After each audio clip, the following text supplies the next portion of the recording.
Écoutons le journaliste politique et auteur Cordo Coleman qui se joint à nous ce soir depuis Paris. Merci de nous rejoindre à nouveau sur RT International. Vous êtes dans la capitale française. Quelle est l'humeur et l'atmosphère dans la ville en ce moment? On nous dit qu'il y a un climat de guerre et d'état d'urgence. Nous avons déjà vécu ça en janvier et pour plusieurs semaines, nous entendions des sirènes en continu et il y avait des débats incessants à la radio sur la menace de l'islam radical et les groupes terroristes et ainsi de suite. Et donc nous vivons cela une nouvelle fois.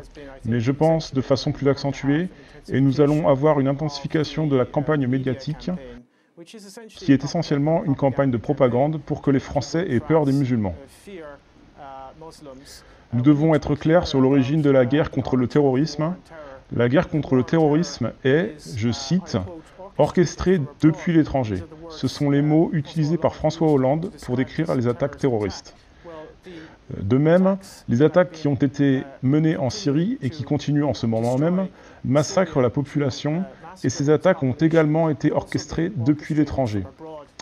Elles ont été orchestrées par l'OTAN et les attaques touchent la population civile de la Syrie depuis maintenant 4 ans. C'est donc une campagne terroriste qui a également été orchestrée depuis l'étranger. Les personnes en Europe doivent comprendre qu'il y a une guerre qui est en train de devenir mondiale et qui est menée contre les populations civiles en particulier. C'est une forme de nouvel impérialisme, de nouveau colonialisme qui vise à diviser et conquérir la population européenne, celle du Moyen-Orient, celle de l'Afrique et celle du monde entier, afin de les faire se soumettre à une dirigeance mondiale qui ne sert bien évidemment pas les intérêts de la plupart des gens de ces planètes, mais cela sert les intérêts d'une infime minorité qui est l'élite dirigeante et qui est une élite particulièrement tyrannique. Il n'existe pas de guerre contre le terrorisme en tant que tel, mais il y a une guerre qui est menée en utilisant des groupes par procuration, et ces groupes terroristes par procuration sont utilisés contre les pays qui ont tendance à ne pas être d'accord avec la politique des États-Unis, d'Israël et de l'Allemagne, et ils sont également utilisés comme un moyen de pression sur les travailleurs en Europe dans une période de chômage de masse et d'austérité. Vous avez maintenant une attaque terroriste commise par des terroristes qui ont été financés et formés par les agences de renseignement occidentales. L'État islamique en tant que tel n'existe pas, c'est une création des États-Unis, nous savons cela de sources officielles provenant de l'armée américaine. Les documents déclassifiés provenant de l'agence de défense et d'intelligence ont confirmé cela. Les Français, ou plutôt le gouvernement français, est désormais en train de justifier et d'augmenter les interventions militaires en Syrie, et ce qu'ils veulent faire, c'est entrer dans la partie, alors que la partie est presque déjà terminée.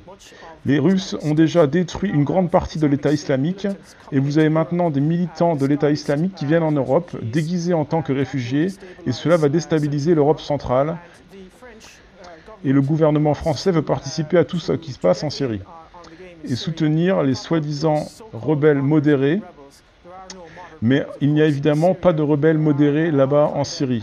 Il n'y a que Al-Qaïda et les militants de l'État islamique, qui sont des terroristes qui massacrent les habitants et qui sont en train de créer le chaos complet et un génocide dans toute la région. Et cela ne sert pas le peuple syrien, ni personne d'autre que les élites occidentales, les grandes entreprises et les intérêts géopolitiques. Qu'est-ce que la France va faire à partir de maintenant, à la lumière de l'attaque terroriste de ce vendredi, mais aussi des 10 mois passés depuis Charlie Hebdo? Cela ne va pas faciliter les choses sur ce qui se passe, n'est-ce pas? Non, eh bien, regardez, cela dépendra beaucoup de la façon dont le peuple français va réagir. Nous sommes actuellement submergés par la campagne propagande médiatique. C'est un débat incessant où l'on nous dit de ne pas sortir dans la rue, nous sommes censés avoir peur, rester silencieux, etc. Je pense qu'il va y avoir une campagne contre les dissidents en France. Les élites sont très préoccupées par les nouveaux médias qui ont émergé au cours des dernières années et ils sont très inquiets des médias alternatifs. Et nous avons commencé à voir ça suite aux attaques de janvier. Vous verrez un amalgame entre le terrorisme et les dissidents.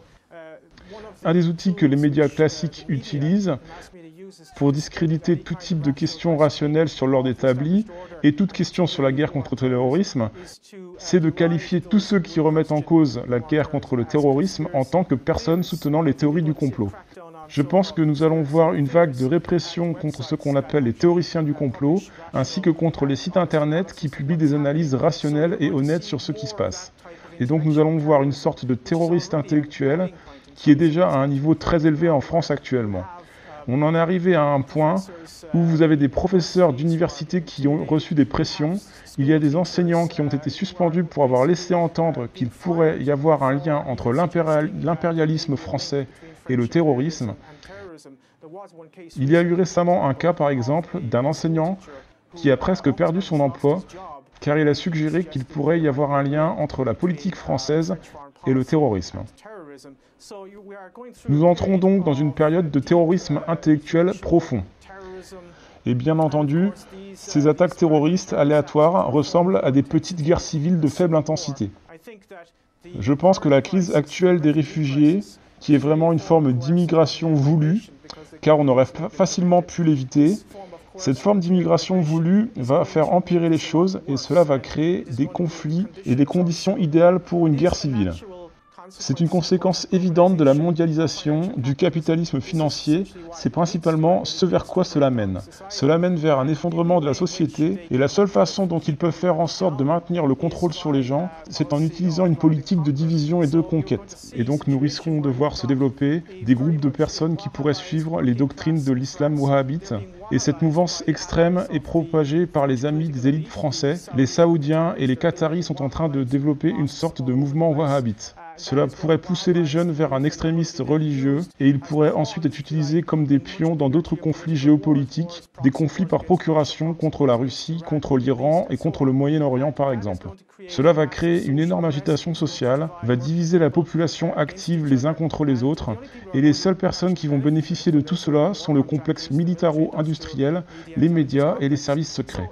Donc quand on regarde à tout cela, je ne sais pas exactement qui a commis ces attaques et ces atrocités, mais les vraies personnes qui sont responsables, que ce soit directement ou indirectement, consciemment ou inconsciemment, c'est le gouvernement français parce qu'ils ont été complices dans le terrorisme au Moyen-Orient et dans toute l'Afrique, et nous devons de comprendre cela, et si nous ne comprenons pas cela, cela va continuer, et nous allons nous retrouver dans la situation où nous serons sous loi militaire, une loi martiale, donc nous devrons bien analyser et comprendre tout cela.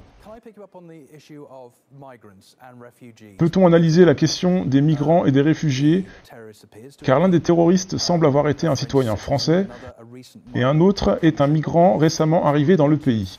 Que pensez-vous que cela puisse affecter à la politique de la France face à la crise des migrants ? Je pense qu'il y a suffisamment de preuves pour suggérer très fortement que la crise actuelle, c'est-à-dire la crise des migrants, est quelque chose qui est en train de se produire actuellement et qu'il y a différentes vagues. Vous avez différentes vagues qui vont à partir de la Libye, d'autres venant de la Syrie jusqu'aux Balkans, mais la crise actuelle des réfugiés est ce que j'appelle une crise de l'immigration planifiée et voulue. C'est un terme utilisé par Kelly Greenhill, qui a écrit un livre intéressant sur le sujet, dans lequel elle montre que l'immigration peut être utilisée par un pays comme un outil pour déstabiliser un autre pays. Dans ce cas, c'est clairement utilisé par les États-Unis et la Turquie pour déstabiliser les Balkans, l'Europe centrale, la Hongrie et évidemment l'Allemagne. Et les raisons sont essentiellement géopolitiques. Cela remonte au classique de la géopolitique, qui est la théorie habituelle de la division du monde. C'est-à-dire, vous divisez la péninsule arabique de la mer Baltique à la mer Noire. Vous créez un espace intermédiaire pour empêcher l'union entre l'Allemagne et la Russie. C'est pourquoi l'Allemagne est en train d'être envahie par des gens qui sont eux-mêmes victimes de la mondialisation. Ils sont maintenant instrumentalisés et utilisés comme des armes de la mondialisation. Et ceci est l'une des nouvelles stratégies clés de l'impérialisme américain. Vous utilisez les conséquences de la mondialisation et vous les réutilisez en tant qu'outil pour poursuivre la mondialisation. Et je pense qu'il n'y a pas de réelle politique en Europe pour contrôler l'immigration. et tout ce qui y ressemble.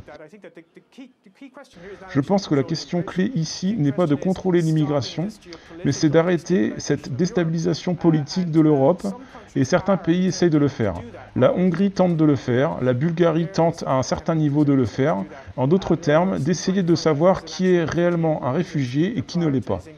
Ils donnent la priorité aux femmes et aux enfants, par exemple, en Hongrie, ce qui est une approche rationnelle. Mais Viktor Orban, de la Hongrie, a été diabolisé par l'Union européenne pour son insistance à appliquer les lois de l'Union européenne et de l'État hongrois. Ici, nous sommes dans une situation où le gouvernement français est totalement sous les ordres de l'Amérique. C'est un pays qui a été entièrement dominé par l'impérialisme américain, et c'est le cas également pour l'Allemagne. Et la France n'a pas vraiment de politique étrangère, si ce n'est de faire ce que Washington dit de faire. D'accord, c'est toujours intéressant d'avoir eu votre point de vue et vos commentaires. Merci de nous avoir rejoints depuis Paris ce samedi soir.